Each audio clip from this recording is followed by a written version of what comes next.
Bonjour petits et grands lecteurs, j'espère que vous allez bien.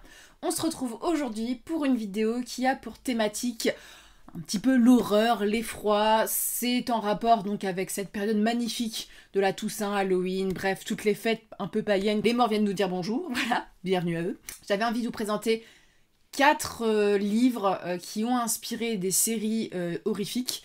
Voilà, plus ou moins horrifiques, avec des grands noms. On va parler du cher Stephen King, hein, parce que vu le nombre de romans qui est adapté, même si c'est pas l'auteur le plus adapté, on est obligé d'y passer, parce que malheureusement pour nous, l'horreur est pas un genre qui est très exploité, notamment dans la littérature.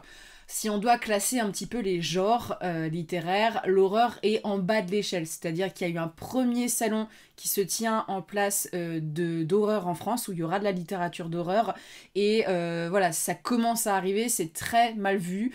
Il y a beaucoup de voix en ce moment qui sont en train de s'élever, notamment pour les autrices qui sont autrices de nouvelles d'horreur, hein, je pense notamment à ce très bon livre, Venons des Ténèbres, voilà, qui est un recueil de nouvelles horrifiques écrit par des femmes françaises, et c'est très chouette.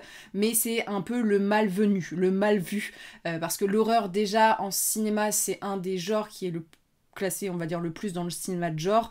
C'est pareil dans la littérature, sauf qu'on a moins, je trouve, de textes qui sortent, ou du moins de textes qui sont accessibles au grand public. Beaucoup de textes sont accessibles en anglais et pas toujours traduits.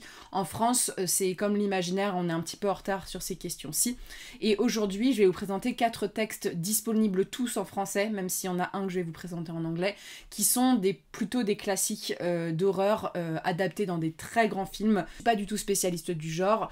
Je vous conseille de suivre la chaîne de Jodie, donc une chaîne YouTube beaucoup plus orientée là-dessus, qui nous ressort des petits livres un petit peu horrifiques qui font très très envie. Avant toute chose, je voulais simplement vous rappeler les petites dates de dédicace. Je ne sais absolument pas quand cette vidéo va sortir, parce que pour des questions d'emploi du temps, je sais pas si c'est celle-ci ou celle de la semaine prochaine qui sort ce week-end. On est à la librairie des Étoupes à Argueil, dans le pays de Bray, en Normandie, ce samedi, le dernier samedi d'octobre. Une bouquinerie qui se situe entre Dieppe, Amiens et Rouen. Voilà, pays Bray, pays magnifique de Normandie, où la vache est plus présente que le nombre d'habitants. Et surtout, on a d'autres petites dates en novembre et en décembre. Il faut savoir qu'en novembre, il y a eu un changement de date au Légendarium. On ne vient plus le premier week-end de novembre, mais le 3e week-end de novembre. Voilà, il y a eu un petit problème d'agenda avec la librairie.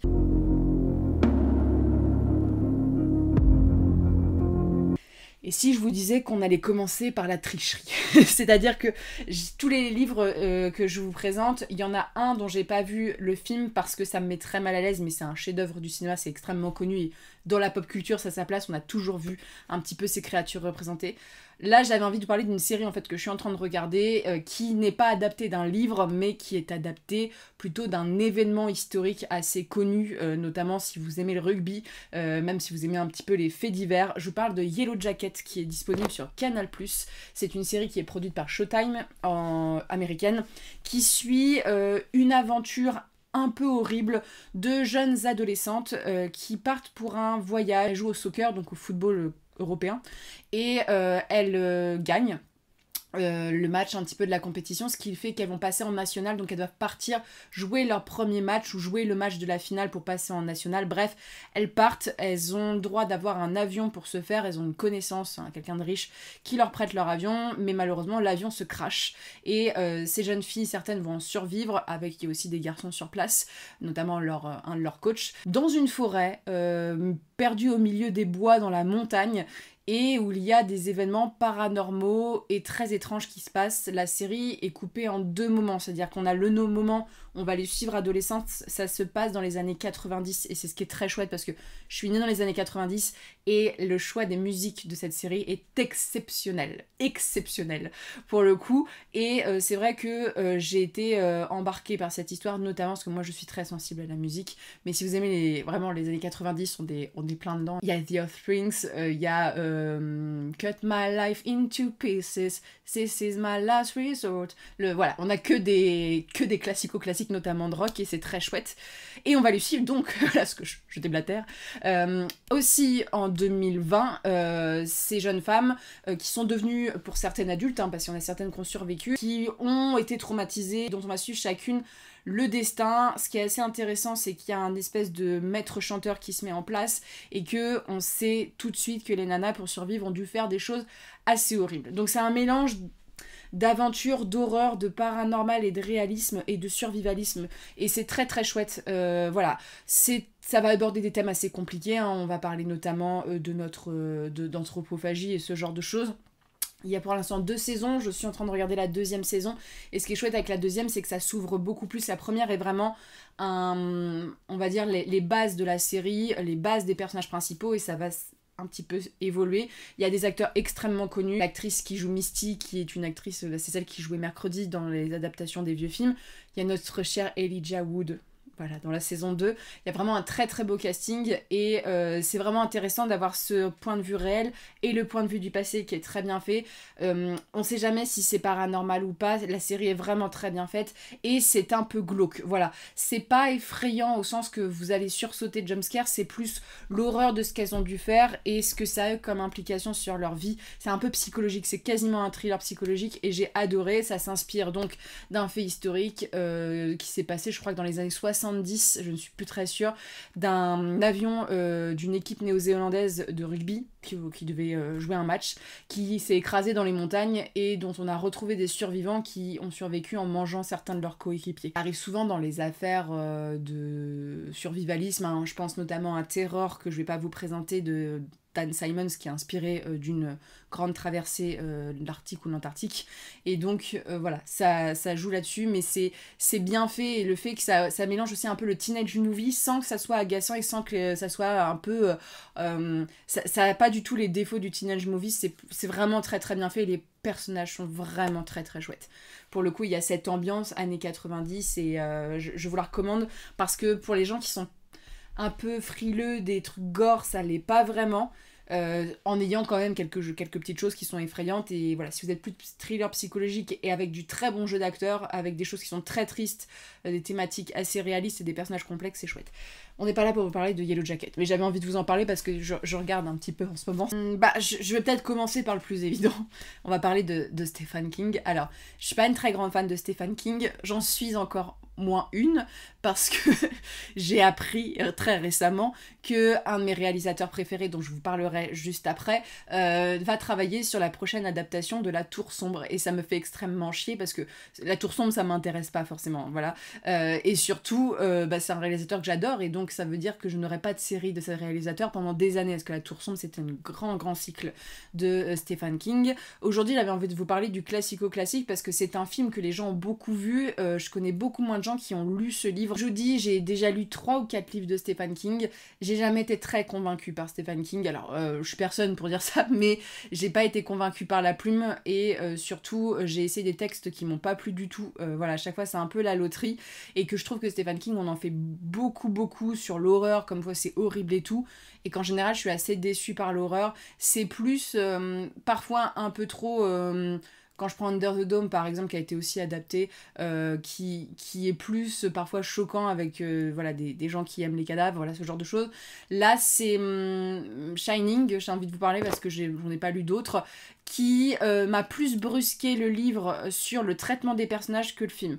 Faut savoir que le film, c'est un des premiers films que j'ai vu en VOSTFR, voilà, que je me souviens d'avoir vu à la télé et d'avoir mis 3 heures de mon temps à regarder un film. J'étais assez jeune à l'époque, hein, je pense 13-14 ans, et c'est un film qui m'avait plutôt convaincu. J'ai vu le film de Kubrick. Moi j'aime bien Kubrick, hein, pour le peu que j'ai vu de lui, et c'est vrai que le livre est assez différent parce qu'on travaille beaucoup plus le personnage de Jack Nicholson.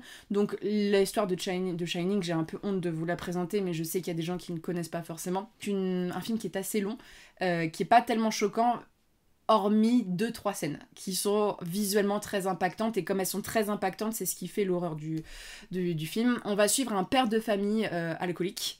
Ça va être beaucoup plus traité, l'alcoolisme, dans le livre, je trouve. Rejoindre un hôtel qui existe vraiment, pour le garder pendant la période hivernale. C'est un hôtel assez chic qui fonctionne bien l'été, mais c'est perdu dans les montagnes, et donc il faut bien un gardien. Donc ils emmènent son fils et sa femme avec lui. C'est un écrivain raté qui essaye de poursuivre son art, et là-bas l'hôtel c'est voilà un petit peu hanté, du moins va le rendre fou d'une certaine manière, et ça va l'impacter lui et surtout sa famille. C'est entre la maison hantée et le drame psychologique. Voilà, les performances d'acteurs sont exceptionnelles, la façon dont c'est filmé et tout, voilà, les jumelles, la scène de la salle de bain ou du couloir ensanglanté, ça c'est des choses qui partent du principe que Shining quand même c'est comme Harry Potter, faut un moment faut voir ses classiques. En fait, ce qui est intéressant avec le livre, je vous en présente pas beaucoup de livres parce que je suis en train de déménager, je sais pas si vous voyez, et donc je commence à mettre en carton. C'est que le personnage principal, le père de famille, est horrible dans le livre. Je comprends plus l'horreur dans le livre, même si j'étais un petit peu déçue par l'horreur physique. Moi je pensais que ça allait être plus sanglant et ce genre de choses. C'est vraiment plus l'horreur psychologique, parce que c'est un alcoolique qui a perdu son travail pour une bonne raison, et qui maltraite sa famille, et je trouve que c'est encore plus horrifique que les scènes qu'on voit voilà, de cet hôtel un peu hanté. King, contrairement à ce que beaucoup de gens disent et ce qu'on m'a dit pendant ma jeunesse, c'est pas du tout difficile à lire en termes de style, en termes d'histoire, hein. C'est assez simple à suivre, même un peu simple. Moi j'ai été déçue en fait les premières fois que j'ai lu King, parce que j'ai toujours trouvé ça simpliste de le peu que j'ai lu de lui, et surtout je suis toujours déçue des fins. Je suis bête parce que je m'en serais bien lu un cet automne, je le lirai peut-être après Halloween, histoire d'en lire un de temps en temps. J'ai peut-être pas trouvé chaussure à mon pied. Je pense que des bouquins comme Misery par exemple me plairont plus, mais Shining, le bouquin est beaucoup plus psychologique, la partie au début, parce que c'est vrai que le film commence, on est quasiment dans l'hôtel, là où l'hôtel est voilà, un peu comme un livre que je vous présenterai après, a une grande importance, et je pense que ce bouquin est inspiré d'un autre que je vais vous présenter. Mais le personnage, si vous voulez lire un livre où le personnage est détestable, lisez Shining. C'est vrai que si vous voulez du gore, de l'horreur, comme certaines choses qu'aurait pu faire Stephen King, je pense pas que ça soit le plus effrayant en termes de visuel, mais je pense qu'en termes de personnage, on tient quand même une couche. Donc voilà, c'est quand même un classique de chez classique. Pour moi, Shining, c'est le plus grand classique, on va dire, de Stephen King, hein. Dès que j'entends Stephen King, je pense à Shining, même si bon, tellement d'adaptations, mais je vous conseille de le tester parce que c'est assez différent du film.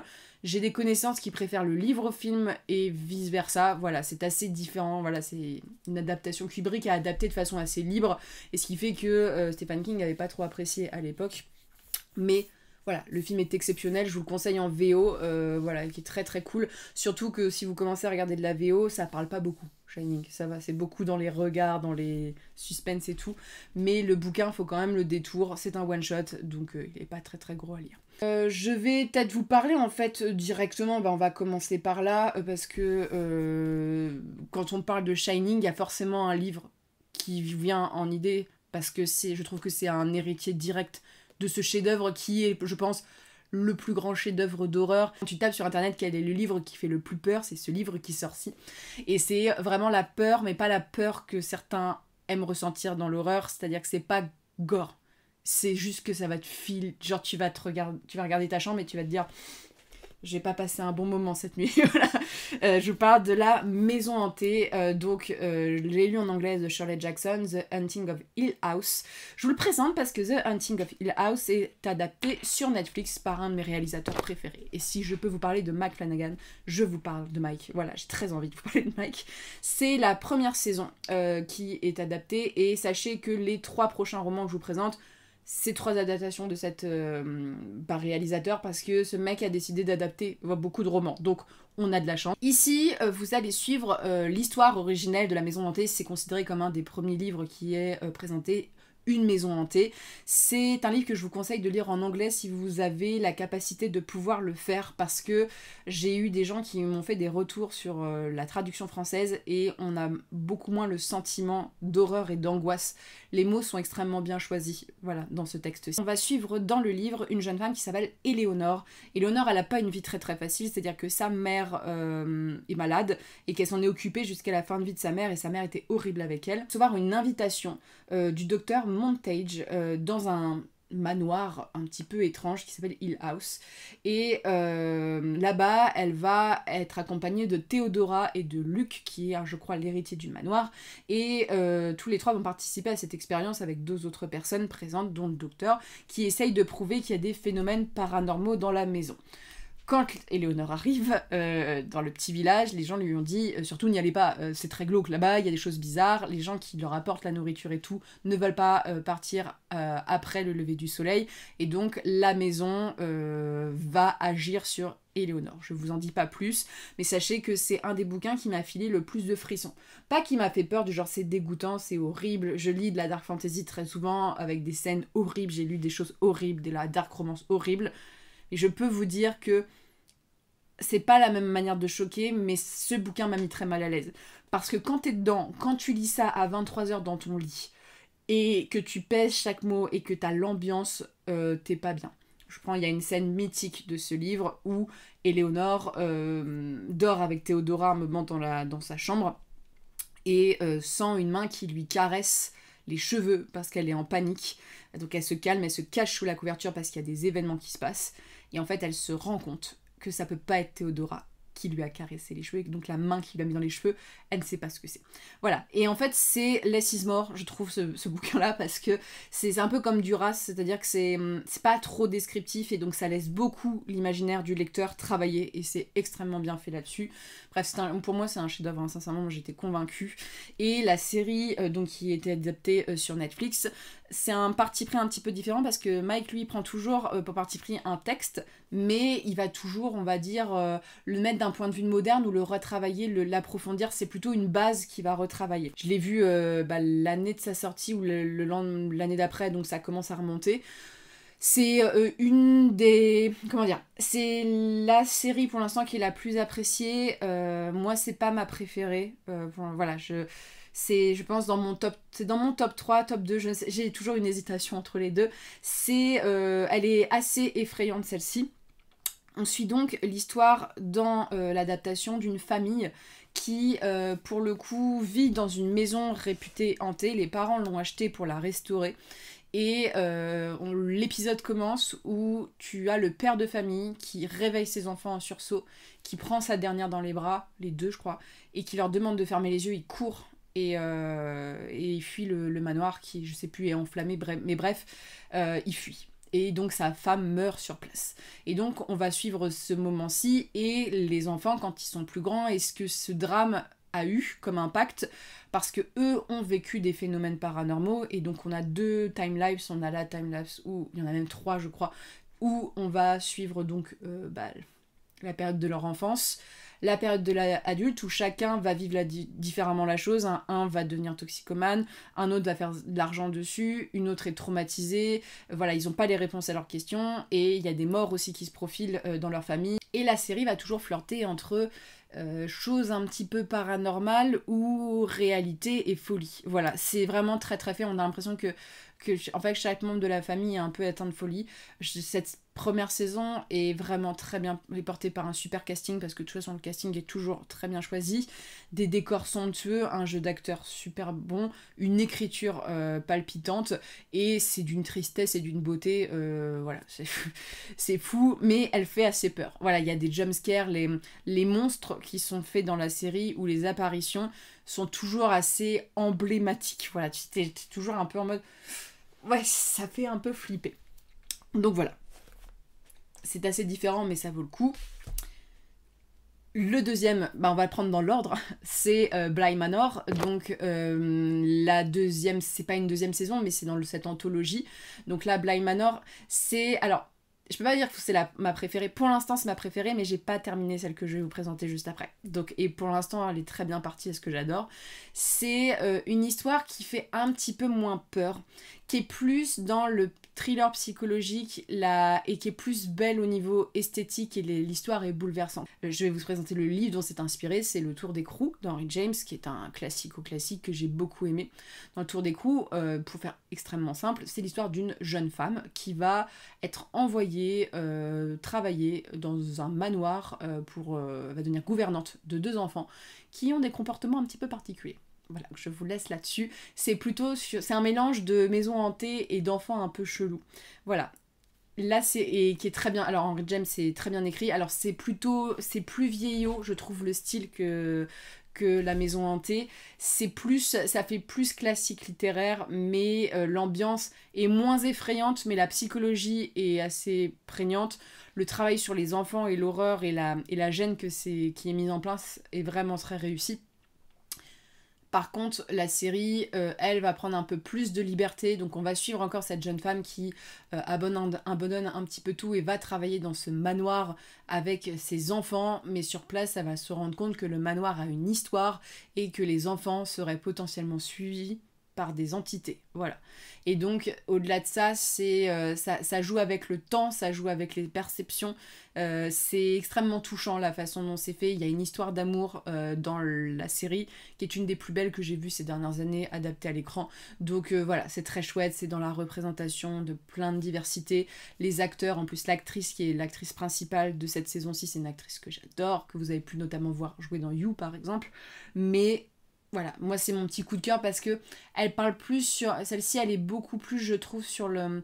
Même si la première saison est terrible sur les sentiments et vraiment c'est tellement bien écrit que c'est horrible.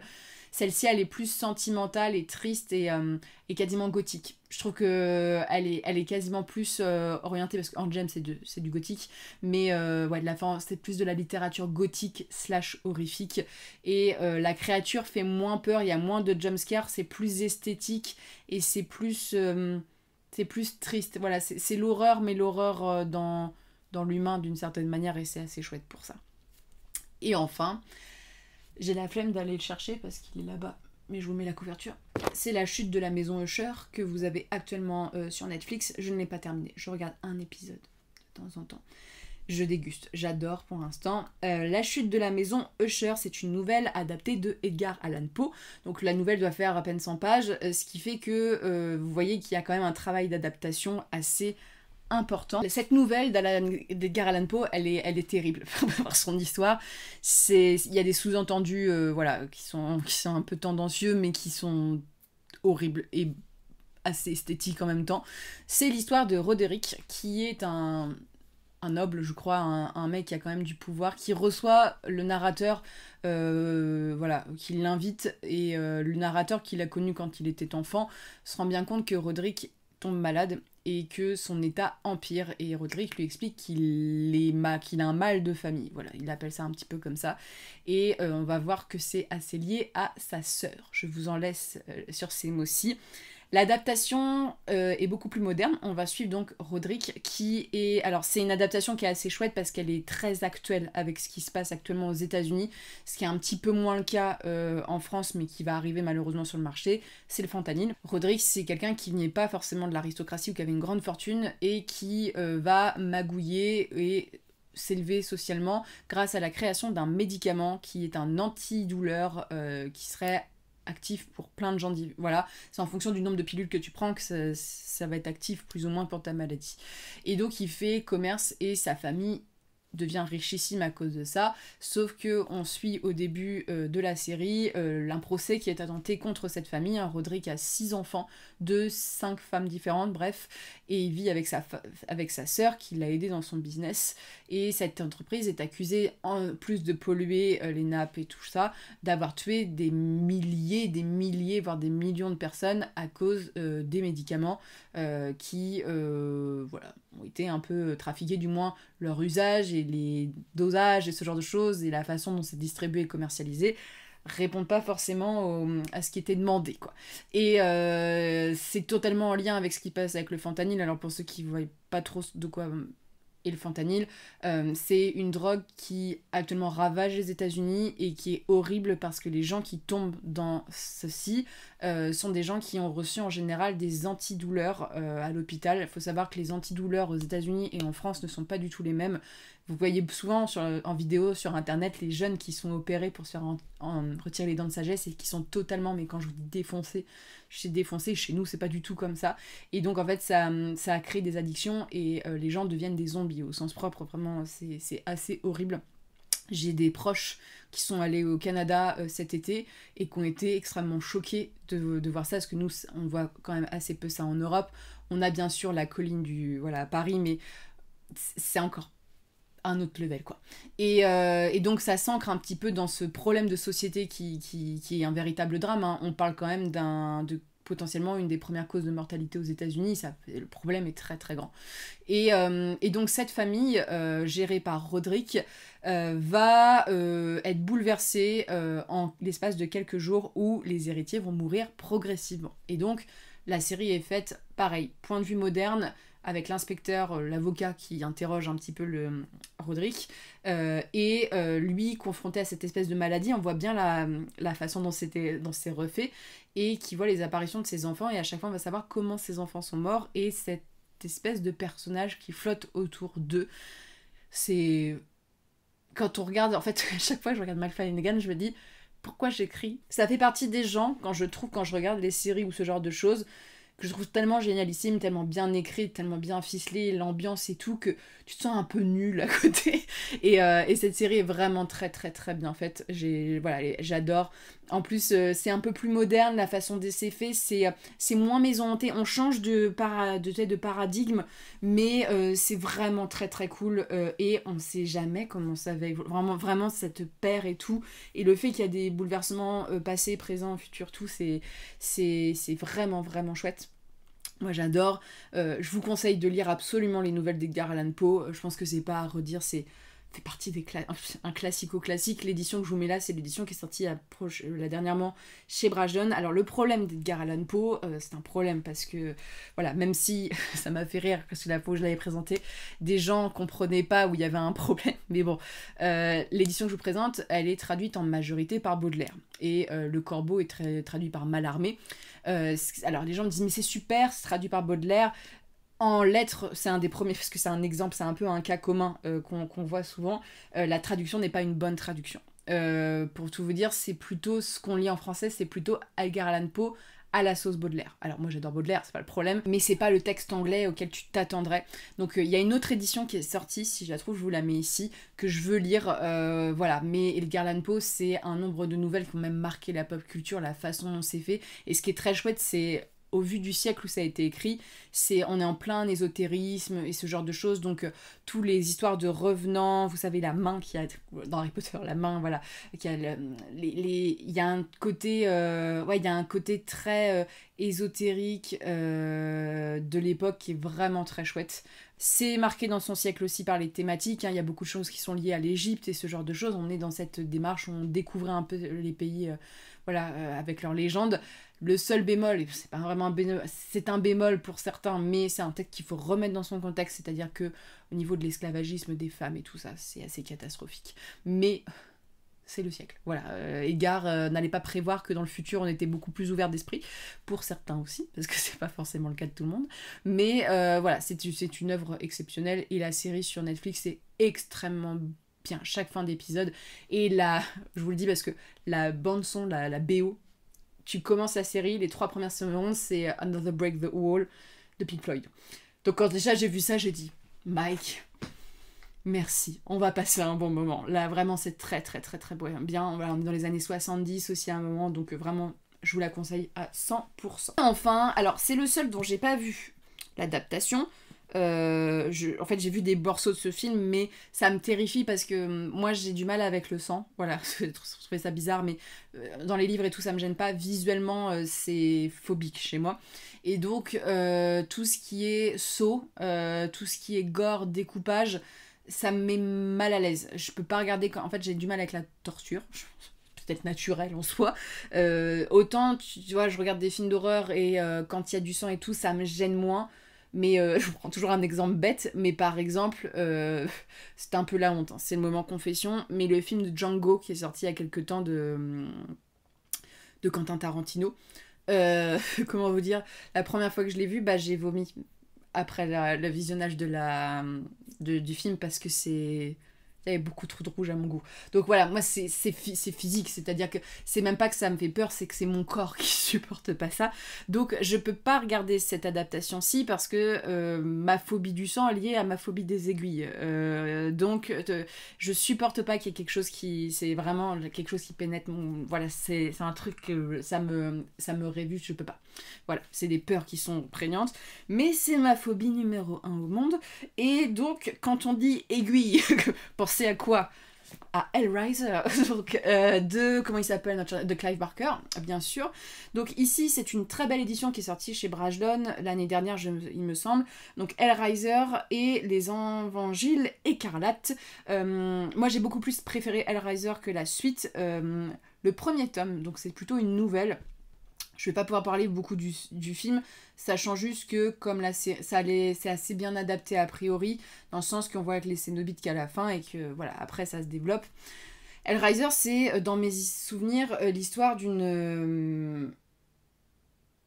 d'un couple qui vit dans une maison et il y a une histoire de tromperie et une histoire de boîte. Et il y en a un qui va jouer avec la boîte et qui va réveiller une entité qu'il n'aurait pas dû réveiller. Et ce premier... C'est-à-dire, la nouvelle en soi d'Hellraiser est beaucoup plus psychologique que glauque et violente.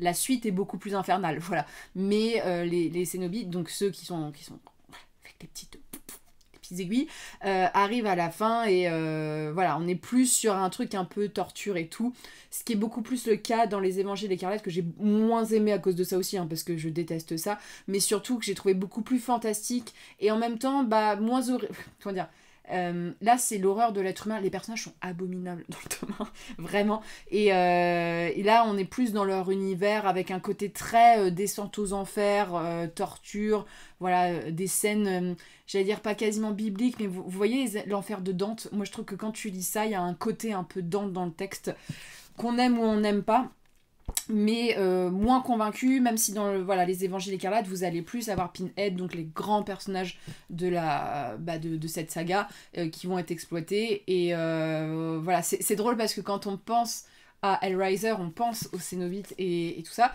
alors qu'en fait, dans la nouvelle originale, parce que les Évangiles écarlates sont sortis bien après, ils sont présents 10 pages, même pas.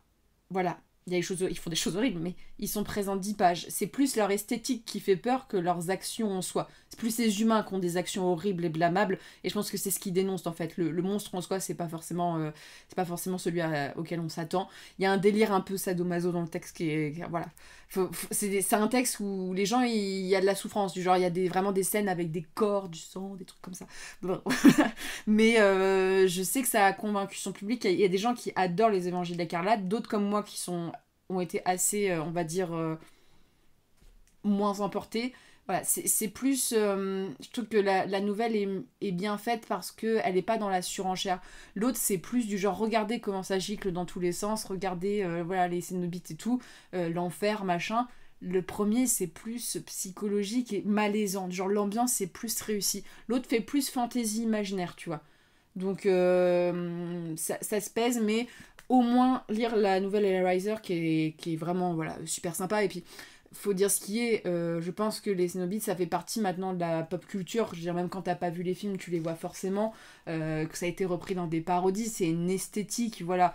Et ils sont, je pense que sincèrement, dans la littérature horrifique, à mon sens, voilà, moi personnellement, c'est une des créatures qui m'a mis le plus mal à l'aise. Mais c'est à cause des aiguilles. Parce qu'il y a des trucs horribles hein, qui ont été... Mais ça... Rangez vos aiguilles les gars, ça me met mal à l'aise. J'ai pensé au début vous faire un petit peu une chronique sur les films d'horreur que j'ai regardés récemment. Voilà, je vous en mets 2-3, on en parlera peut-être plus sur Twitch. Mais j'ai vu récemment Le Rituel, qui est un type d'horreur que j'aime beaucoup, qui se situe, qui est plutôt du folklore. Alors c'est mon genre préféré. Ça se situe en Norvège avec un groupe de copains qui devaient partir faire une rando. Traverser la Suède, non c'est la Suède, et en fait un des leurs décède par la faute on va dire d'un, genre voilà il y a un événement et donc pour lui rendre hommage ils partent là-bas et il y en a un qui se pète la jambe et donc ils essayent de couper par les bois, sauf que quand ils arrivent dans les bois il y a quelque chose qui les attend. Voilà. Et il y a vraiment... c'est pas tant... C'est plus l'esthétique, l'horreur. C'est pas ça va sursauter dans tous les sens et c'est horrible. Il y a une créature et tout. C'est plutôt bien fait. Il y a aussi X, on va dire les deux qui... Alors j'en ai vu plusieurs, mais les deux qui m'ont marqué. X qui est donc... je l'ai regardé parce que l'actrice qui joue le personnage principal, c'est une actrice que je trouve très, très forte. Et il y a un mec qui joue dans Virgin River, et, je sais pas ce qu'il foutait dans X. Mais... Alors c'est un mélange d'horreur et de film olé olé. C'est-à-dire qu'on va suivre le tournage d'un film olé olé avec un réalisateur qui essaye de rendre le truc un peu plus cinématographique. Voilà, je crois que ça se passe dans les années 70 et le personnage principal veut devenir une star et donc c'est la petite amie du gars qui finance ça, que j'appelle Jack parce que dans Virgin River c'est Jack, mais là, au lieu d'être l'amoureux avec sa canne à pêche et un petit peu le réalisateur de olé, un peu véreux quoi, on change de choses, ils partent et en fait ils vont tourner un film dans une ferme, voilà, et dans la ferme ils vont refaire la rencontre d'un couple un peu spécial, voilà.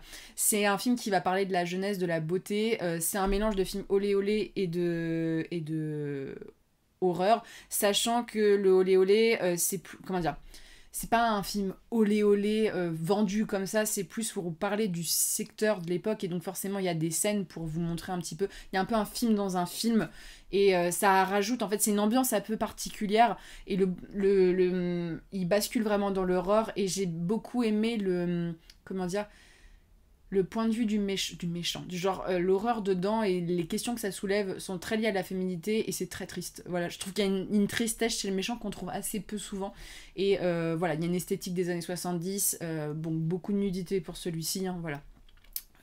Totalement interdit moins de 18 ans dans tous les sens, celui-ci, parce que là, voilà, on y va, mais voilà, ça relève des questions de société. Il y a l'actrice qui joue Mercredi Adams dedans, et avec une scène où je suis en mode oula, faut pas que des enfants regardent ça, mais ça parle un peu de cette industrie-là, de comment ça s'est fondé, et avec un côté horrifique qui est assez chouette. C'est un peu les deux petits conseils que j'ai à vous donner, et sur ce, je vous souhaite de très bonnes lectures, très bonne journée, n'hésitez pas à faire des petits trocos, voilà, d'horreur, de trucs comme ça, il y a des choses qui vous plaisent, et sur ce, on se retrouve bientôt pour une prochaine vidéo.